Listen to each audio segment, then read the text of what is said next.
Hello everyone, welcome to my channel.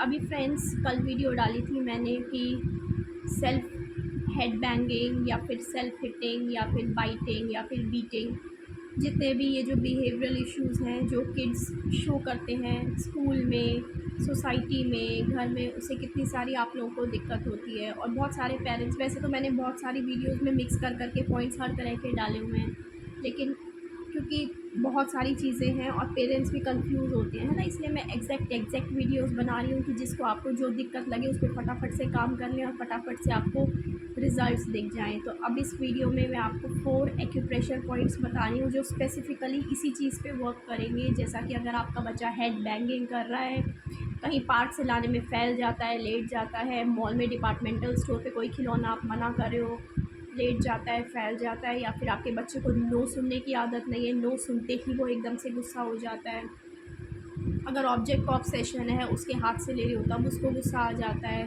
Biting करता है, beating करता है, किसी को पेंसिल मारता है, पुशिंग करता है। तो इन सारे बिहेवियरल इश्यूज़ में और स्पेसिफिकली हेड बैंगिंग और बीटिंग बाइटिंग में ये हमारे 4 एक्यूप्रेशर पॉइंट्स हैं जो बहुत ही हेल्पफुल है। इसको आपको प्रेस करना है अच्छे से 30 सेकेंड्स के लिए दिन में 3 बार।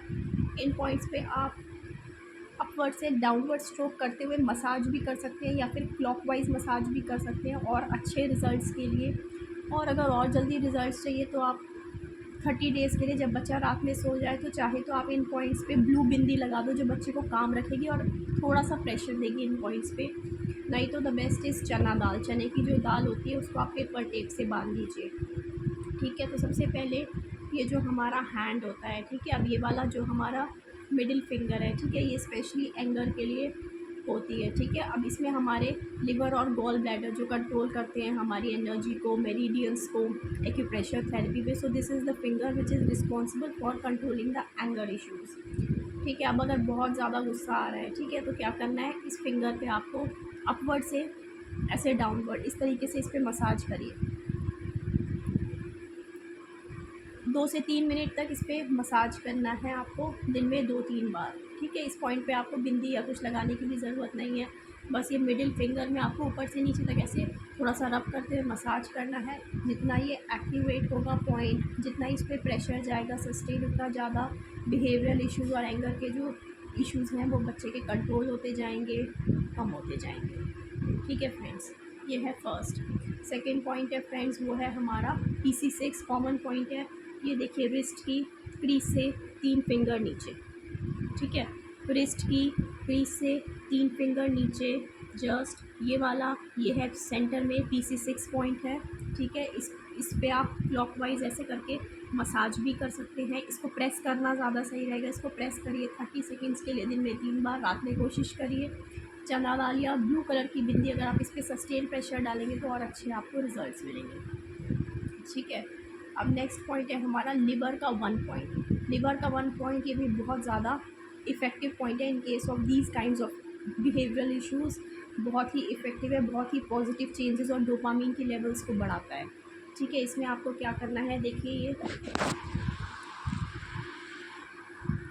ये देखिए, यहाँ पे हमारा जो ग्रेट टो है, इसका ये जो नेल जहाँ पे एंड हो रहा है, ठीक है, ठीक है, ये पॉइंट है हमारा लिवर का 1 पॉइंट, LIV1। इसको 30 सेकेंड्स तक ऐसे प्रेस करना है। ठीक है, थ्राइस अ डे। और इस पर आप चना दाल या बिंदी भी लगा सकते हैं फॉर बेस्ट रिजल्ट्स। ठीक है, और फोर्थ सबसे इफ़ेक्टिव जो हमारा पॉइंट है वो है हमारा GB44। ठीक है, GB44 भी बहुत ही इफ़ेक्टिव पॉइंट है। अब जैसे ये यहाँ था, GB44 हमारा ये है 4th टो के यहाँ पे ये ख़त्म हो रहा है, ये। ठीक है, इसको भी ऐसे 30 सेकेंड्स तक दबाइए, दिन में 3 बार। चना दाल या बिंदी का यूज़ कर सकते हैं। ये सारे ऐसे पॉइंट्स हैं जो बहुत ही मैजिकल पॉइंट्स हैं, बहुत ही अच्छे रिजल्ट्स देते हैं। ठीक है, जो लोग एक्यूप्रेशर पॉइंट्स पे साथ साथ काम कर रहे हैं, उन लोगों को पता है कि कैसे घर बैठे वो इम्प्रूवमेंट ला रहे हैं अपने बच्चों में, ठीक है। So it needs your trust, it needs your hard work and it needs a punctuality and sincerity. कुछ पेरेंट्स को 7 डेज़ में असर आने लग जाते हैं, तो वो देखते हैं कि इतने ज़्यादा चेंजेस आ गए, अंडरस्टैंडिंग इतनी अच्छी हो गई कि वो फिर और ज़्यादा सिंसियरली करते हैं। और कुछ लोग जो क्रोनिक केसेस होते हैं उनको 2 महीने में रिज़ल्ट आना शुरू होते हैं, तो वो उतनी पेशेंस कई बार नहीं रख पाते।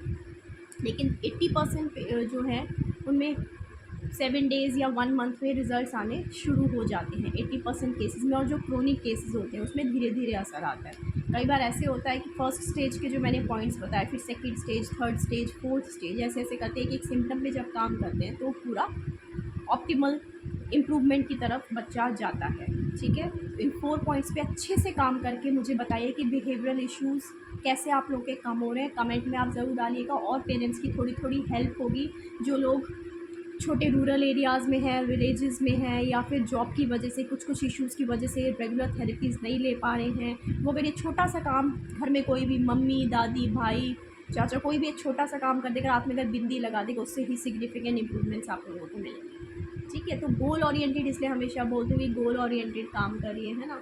कि अगर उतनी कई बार हम मेहनत करते हैं, फ्रस्ट्रेटेड भी होते हैं, मैंने कई एग्जांपल्स भी दिए हैं ना, कि एग्ज़ाम में जैसे मैम ने बोल दिया 4 क्वेश्चंस एग्जाम में आएंगे, कोई बच्चा पूरी बुक कर रहा है ना, so that will not be beneficial in case of your exam. Long term में वो ज़रूर काम आएगा।